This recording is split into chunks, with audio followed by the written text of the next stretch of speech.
Tala Fou o tala mai Ausetalia le Radio Samoa. Wai ulawa ina maliu se tina matua iwa su lima tausanga lena liputia le whaonga ia leo le teiza i le fitu aso talua ina wanga iato whaafile mule tina i se no fuanga o tangata matatua le Snowy Mountains in New South Wales.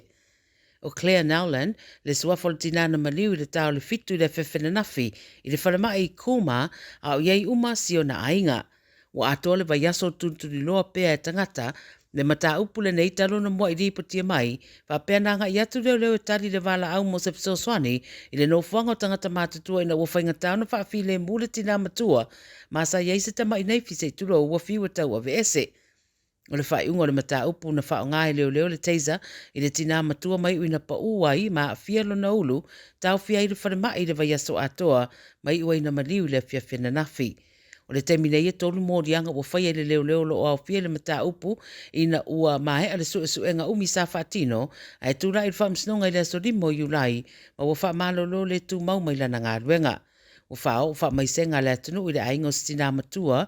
whai mai e masanyo na volunteer i whalapa pitonga tau sosoani i le lātou pitonuu ma o se tōtino fōi o le ekale sia Katoriko. E ono te simaltasi le fua mafui le malosi o le mafui lena lulu i Darwin i le vaveawa na leila po le afo le tasi taimi Ausetalia. Pa mai to tele sa wha maonia le whaanongoina o le mafui whaanongoina fo i Catherine tu sama le tolu se lau kilomita i le tu i saute o Darwin. E le se whamata o se tsunami a Ausetalia mo na motu a le mafui na whaamawina le loloto se lau 5 kilomita. E o mai le te mi o Tala Fou le o ieni ripoti o ni mea wha le hangaina i le mafui le nei eui e to tele sa wha longoina le luluunga. O le whamana tuina lo se furuiva tausango le au unanga le company wa alela le Jetstar le amawai le avano o stangata to atasi mai Ausetalia e mawai malanga le to tongia le Jetstar mo le tausanga atoa. Wa mai se whamtalanga, o le awhamniaina le nei ofo le company o le atu ina iei whainga malanga se fururua i te tonu lava o Australia domestic flights, ma le ono whainga malanga i atunu i Fafo International i le anu malesau. Whai mai o le soe a matai le atau wanga se ia whaamuta le so tolu tasi o le masina le nei, mai mawhai o nga i le upenga te whailangi o le Instagram a le Jetstar, matari le fesidi o lo iai, o na mawhai leo na awai le tauwanga, o le awhiri mai ai le company le to asfulu iwa au pito le lei, ma maalia la tautali e whaawau le vanga luna lua o le tauwanga, leo le atu ina ini tama i video se whaailoa ati diai le wha atoanga o le tali le fesidi, a mai o na whiri roa lea le company, le o le a whaamniaina, o le asorima o le masina fōwa uni wa fōfua te tau na whaalawilo ai le tangata o le āmanuia e te tau na sa fulu walu tausanga masiri atu ma o se tangata e au mau i Ausetalia. Ua iei nisi ua whaasea ma whaailoa le fia i le whaaiunga le whainga maloa Queenslandi ua whaonga aile no fuanga o le Sea World Resort e ave iei nisi ngase o na o le tumu tele o le whalemailau tele.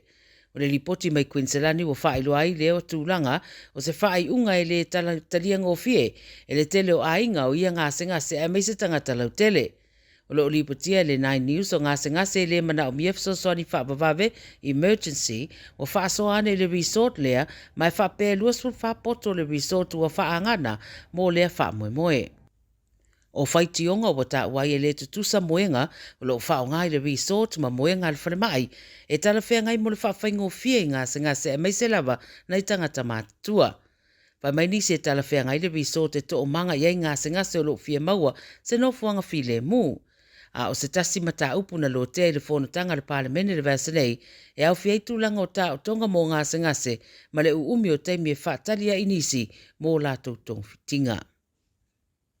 Ma le tara muli e whōringa o tau iei se whaamama a venga i le tau o ta avale second hand po ta avale sa whaonga ina used cars i Ausetalia.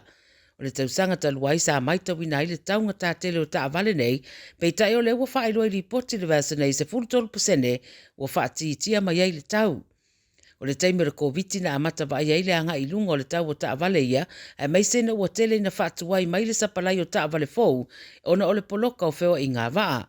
Ua whaamaunia mai e pūlenga o whale ta avale i olo o whaatawina ai ta avale ia, ua le ngata i mele pone a o sini foi, ua whaititia le tau o used cars. o se tasi whaamanatu mai le au whaatau taavale o le sila le warranty e sau ma le taavale wa ua telefoi tangata ua whianga iei malu i tau te tele o na o tūlanga whapea. O tala nā le radio Samoa mai Ausetalia mo le nei fo yaso, toi mau fo i seisi whaapoponga a tai au soifua.